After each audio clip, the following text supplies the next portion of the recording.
see. Are you worried that it's just pointless? You know, there's just tons of snow coming down. What's the point of shoveling?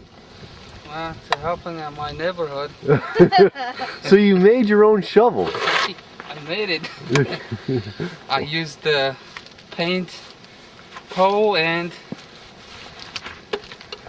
Yeah, whatever. What is it, like a paint, what do you call that? I don't even know what those are. It was like... Yeah, the roller. Yeah, the roller thing. You can use the roller. Yeah, you may not have many other times you get a chance to use that this year. We don't usually get that much snow. Lucky enough to use it once a year. Yeah, right. Alright, good luck. You may have to use it again tomorrow. I better keep showing because it's coming. keep coming in.